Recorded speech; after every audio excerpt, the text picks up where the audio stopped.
folks, Matthew Lee here. I hope you enjoyed that solo. I'm about to get to the lesson right now. Make sure to check out my TrueFire channel where I have a lot more videos on this phrase building concept of box ascending and descending licks. I also have a course out, which I'm going to have the link in the description of this video for YouTube. So make sure to check it out. It's got a lot of cool stuff. It's 4 different feels, over 40 different licks, and it's out now on TrueFire.com. Let's get to that lesson.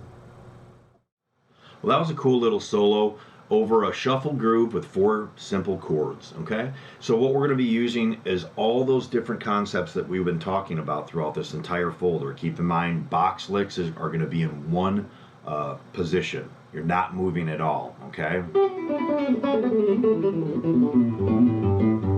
You're not shifting, I should say. Ascending would be multiple positions that you play going up the neck, and descending would be multiple positions going down. Let's make it musical. Let's use some other musical concepts like an idea of melody and interweave that throughout these 3 different kind of licks. You've already got a bunch of different examples on how to play over each individual chord. Now as we put this into play, we're going to be playing over 4 different chords and a groove. This shuffle groove is a pretty medium tempo, and the idea behind this is I'm going to play these licks for you. I'm going to show them to you, and then what I can do is kind of show you exactly what I was thinking when I came up with it. Keep in mind, it's just 3 basic concepts, and it's pretty easy to get, but then to make it musical is that next step, and hopefully I did that or showcased that in this solo. So let's get to all these different licks that are in this solo, and I'll show you exactly kind of what I came up with, and there's some cool little stuff in there. So basically from the beginning, keep in mind we're playing the chords E, G sharp 7, F sharp minor, and then going to the B7 chord, okay? Pretty simple. We're just bouncing around on 4 pretty common chords that you're going to see in E. Keep in mind the second chord, we've got some nice little options as we've kind of strayed just a little bit from the diatonic key. So let's get to these licks. So the first lick right off the bat is going to be a box lick. So nice little bluesy lick. I would hold that ring finger down so you get this kind of right off the bat kind of open string and let the notes bleed into each other. I like that sound. It's kind of E6. Little quarter bend.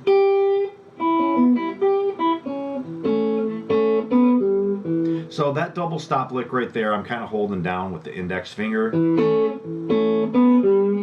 And then bending just a little bit with the pinky right there. Ending on right tonic right there. Simple box lick, but it's a great way to begin.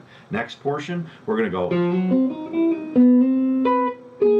There's a little bit of tricky stuff going on in there, so let me kind of explain a couple things. We're just sliding in. That outlines your G7 chord, or G sharp 7 chord, excuse me.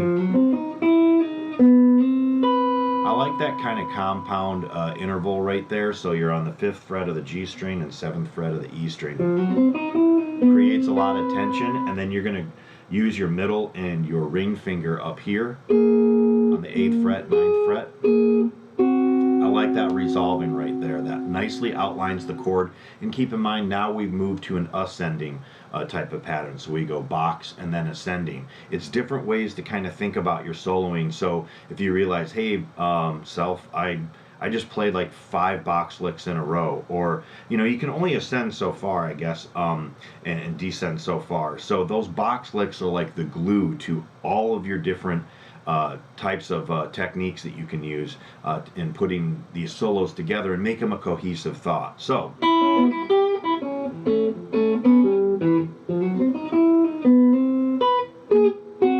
where we're at right now. Now we're over the F sharp minor chord. That's a nice little descending line right there. So we're thinking this chord, and right off the bat, we're letting kind of those notes bleed together once again. So you're kind of borrowing from that little bit of a concept that you did in the beginning over the E chord. So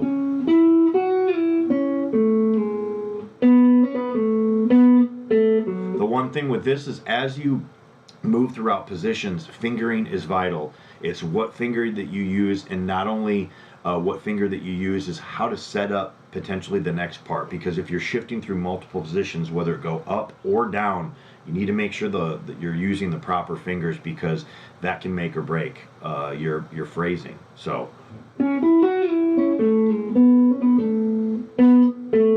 Okay, so on this one, I actually would use the index finger. I played that wrong. I would actually do this.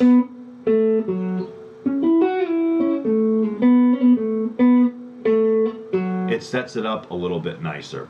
So the next lick that we're going to wind up doing is we're over the B7 chord. So you got, obviously that's an ascending lick. You can tell because it's just the way that it looks, you know. But there are, this is a nice little single note chromatic line that you're going to be doing over the B7 chord as such. Shift.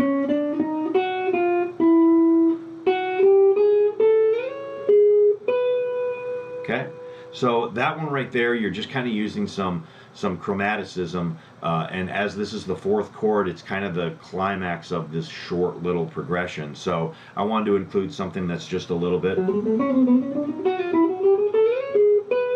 It works quite nicely. Plus, it gets you up the neck. Now, the next chord that we're at is we're back to the E chord. So once again, we're kind of using that C sharp note, making it an E major 6 chord. I like that sound a lot. So hammer on right there. So it just has a nice ring to it. And once again, you're letting those open notes kind of bleed into the other notes. That's the whole kind of concept with those the open string type of licks. So now the next portion of that, obviously we're descending because we've moved through multiple positions. The next part of that,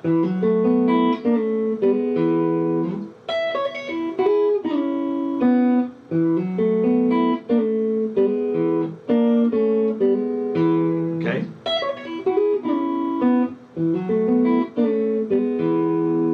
So that's going to be over E. Now we do a really cool over the G sharp dominant 7th. This is a way to incorporate some open strings and do something that's kind of cool. I really like how this kind of arpeggiated thing worked out, and it'll sound like this.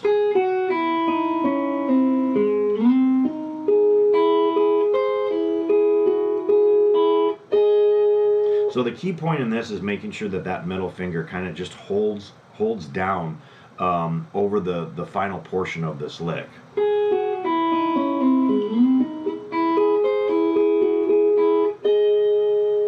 Nice little triplet kind of thing going on there, and it really nicely outlines that G sharp 7 chord, and obviously that's an ascending lick using kind of an open string type of idea, and really outlining the chord nicely, I believe. Okay, now we're going to do a bending type of lick, descending all the way down over our F sharp minor chord, which is our third of 4 chords that we're going to be playing in this progression. So it'll sound like this.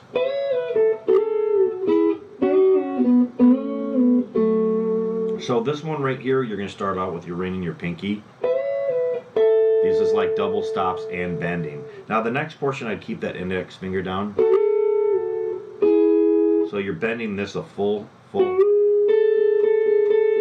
get that type of sound, and then resolving it there. You're doing this as a thematic type of lick because you're doing the same thing. You're just in a descending type of pattern, and also descending down the neck.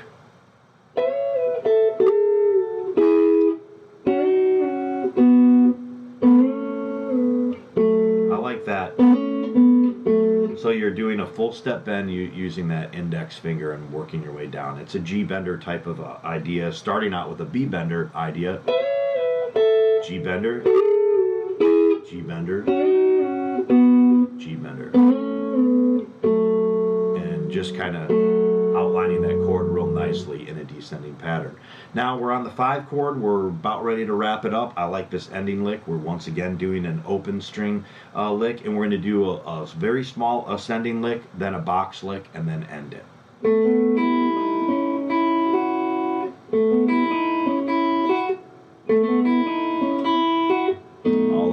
B7 chord,